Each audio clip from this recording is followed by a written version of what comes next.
Miomas são nódulos que se desenvolvem em algumas regiões, como na parede muscular do útero, e comumente são chamados de tumores benignos. Mioma não é câncer, mas dependendo da localização, tamanho e quantidade, pode ocasionar sérios problemas, como infertilidade, além de provocar dor e sangramentos intensos.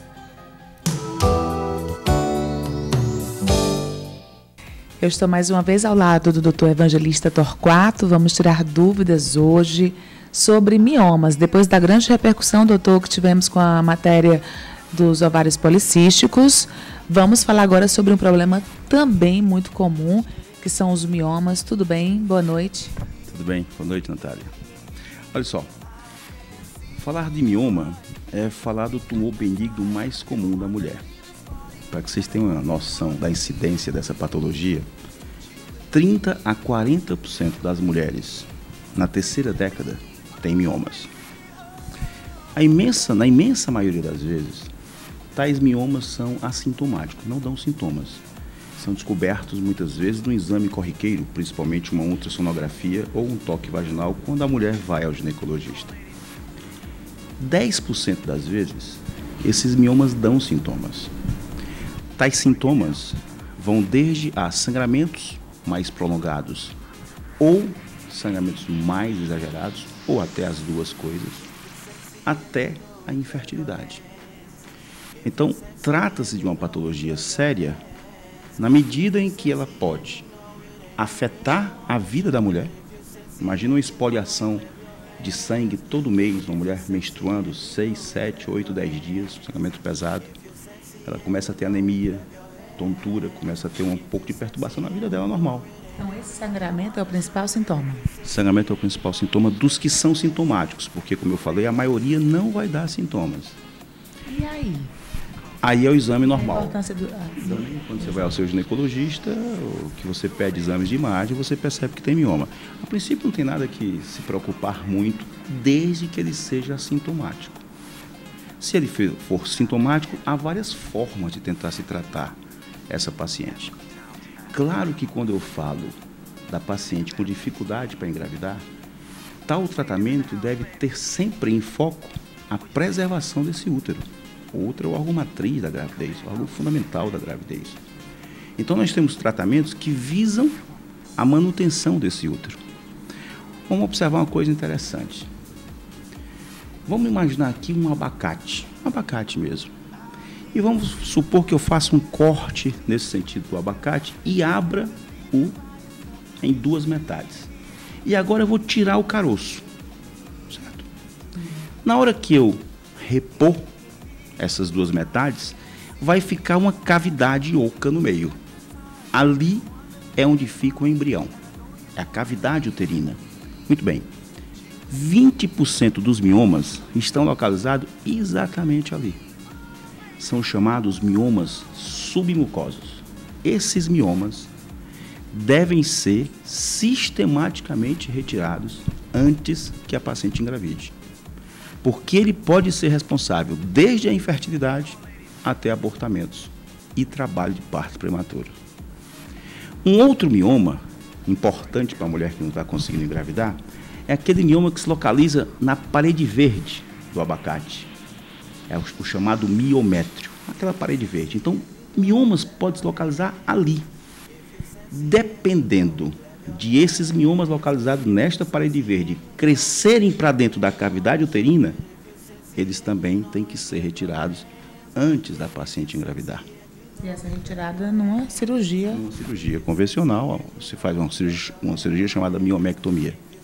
E por último, nós temos os miomas que menos trabalho dão a gente, que menos problema dão para a paciente que está buscando a gravidez. São aqueles miomas localizados na casca do abacate, na parede externa do abacate. Esses miomas, eles praticamente não precisam ser retirados, a não ser quando muito grandes, normalmente acima de 6, 7 centímetros. Então, digamos assim, esse é o workup básico em relação à paciente que está tentando engravidar, que está com dificuldade para engravidar e que tem miomas. Normalmente pacientes após 30 anos, com mais de 30 anos. Sim, obviamente que a gente já viu pacientes de 20 anos com miomas, com uteromiomatosos, cirurgias já realizadas com 10, 12 miomas retirados. Porque muitas vezes existe um componente genético importante nessas pacientes. São pacientes que, quando você vai requisitar uma história detalhada da sua família, a mãe já retirou o útero, a avó também retirou o útero, a tia também está com miomas, enfim. Essas pacientes que têm miomas muito precoces, muito agressivos do ponto de vista de crescerem rápido, são pacientes que têm que ter um cuidado extremo, porque aquele útero não pode ficar sendo submetido à cirurgia em cima de cirurgia. Toda vez que você opera um órgão, ele fibrosa, diminui a sua vascularização, enfim, tem que ter muito cuidado com isso. Normalmente não é um mioma só, são alguns. Não, dificilmente a gente tem a paciente com apenas um mioma. Na imensa maioria das vezes nós temos múltiplos miomas. Só que nós temos esses miomas que atrapalham mais a tua fertilidade e aqueles miomas que atrapalham menos. Doutor, uma vez retirados então esses miomas, a pessoa pode engravidar normalmente? Sim. Obviamente que muitos outros fatores estão em jogo. O fator masculino está presente ou não? A tua trompa está normal ou não? Entende? Que a gente não analisa só um fator. Claro que o paciente só foi achado um mioma submucoso. Todo o resto teu está normal. Tua trompa está normal, tu tem uma boa quantidade de ovos, tu tem uma boa idade, abaixo de 35 anos, o sêmen do marido está normal. Obviamente que ao retirar esse mioma submucoso, você pode tentar uma gravidez via natural, claro.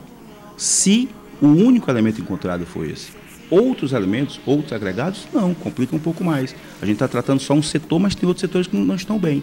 Então, claro, particularizando cada caso, você sabe qual a melhor conduta para aquele casal.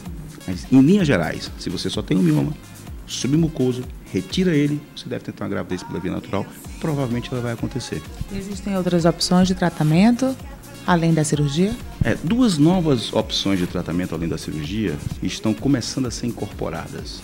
Antes era só cirurgia? Antes praticamente só a cirurgia. E como é a cirurgia mesmo? A cirurgia tradicionalmente é chamada miomectomia, onde você faz a abertura da parede abdominal, você abre a barriga e lá vai retirar os miomas. Faz por vídeo hoje? A videolaparoscopia também pode, em determinadas circunstâncias, dependendo do tipo do mioma, da localização dele, do tamanho dele, também é possível você retirar pela videolaparoscopia, mas precisa particularizar. Muito bem, outros tratamentos incorporados à prática, não ainda tão incorporados à prática, mas são tratamentos que realmente têm o seu espaço. Um deles é a chamada embolização das artérias uterinas. Você imagina que o útero, ele tem duas artérias, chamadas artérias uterinas, que irrigam, levam sangue, e os miomas precisam de sangue para poder sobreviverem. Então, o que se é feito? Sabe aquele exame que é feito para examinar o coração, o cateterismo, que entra um tubinho aqui pela artéria, pela veia femoral? Então, você vai pela veia femoral e você chega até a circulação uterina. E lá chegando, você consegue injetar umas partículas, artéria. Você consegue injetar umas partículas que fecham as artérias uterinas e fazem com que aquele útero tenha um menor suprimento de sangue. E os miomas passam a encolher. Normalmente, o tamanho desse encolhimento é em torno de 50%. Ou seja, um mioma de 5 centímetros vem para em torno de 2,5. Então, e aí, pode ficar lá? E aí pode ficar lá. Sem problemas. Sem problemas. Você dá uma encolhida nesse mioma, isso pode permitir uma gravidez mais natural. Acontece que esse procedimento que eu acabei de falar, a embolização das artérias uterinas, ele tem um probleminha que 2 a 3% dessas pacientes, ao fazerem tal procedimento, podem ter menopausa precoce. Então, nós não indicamos muito tal tratamento na paciente que nunca teve filho, porque eu posso ter 2% de chance de uma menopausa. Aquelas pequenas partículas que eu injeto lá na artéria uterina vão lá para a artéria ovariana e fecham a artéria ovariana. Então, a gente tem um pouco de cuidado de indicar esse tratamento na paciente que nunca pariu. Este tipo de tratamento, a embolização das artérias uterinas, normalmente são feitos para pacientes com alto risco cirúrgico. Imagina você operar uma paciente com 130 quilos, que tem 55 anos e que tem hemorragia por conta deles, e que é diabética e hipertensa.